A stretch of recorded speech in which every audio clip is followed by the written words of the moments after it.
Le dernier service de Jacob. Il s'appelait Jacob Miller, ancien militaire à la retraite, respecté par les siens, redouté par les autres.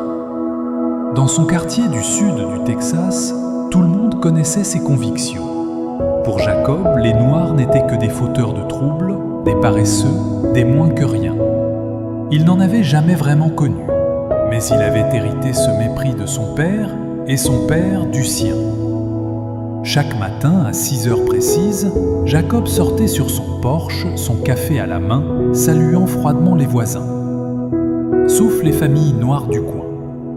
À leurs enfants, il lançait des regards tranchants comme des rasoirs. Il ne s'en cachait pas, il en était fier. Jusqu'à ce jour-là. C'était un mercredi. Été brûlant. Jacob s'effondra en pleine rue, victime d'un AVC léger. Les passants le regardaient, certains hésitaient. Mais celui qui courut vers lui posa sa main sur son épaule, lui parla calmement en attendant les secours. C'était un jeune noir, du nom d'Élie. Jacob voulut le repousser, bredouilla quelques mots de mépris, mais son corps ne répondait plus. Alors il fut forcé de recevoir de l'aide. À l'hôpital, il découvrit que ce jeune homme venait le voir chaque jour.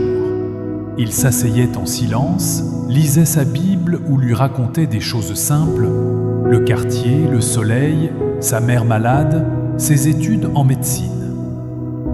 Jacob ne répondait pas, il écoutait, c'est tout. Une nuit, Jacob pleura, en silence. Pour la première fois depuis des années, il sentit quelque chose d'étrange. La honte. Pas la honte d'avoir été aidé, mais celle d'avoir méprisé un ange sans le savoir.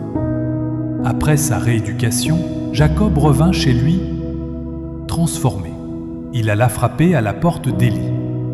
La mère du jeune homme ouvrit. Lorsqu'elle vit Jacob Miller sur son seuil, elle blêmit. Mais il baissa la tête, il murmura « Je voulais juste vous dire merci et pardon ». Ce fut maladroit, ce fut sincère. Les semaines passèrent, Jacob changea.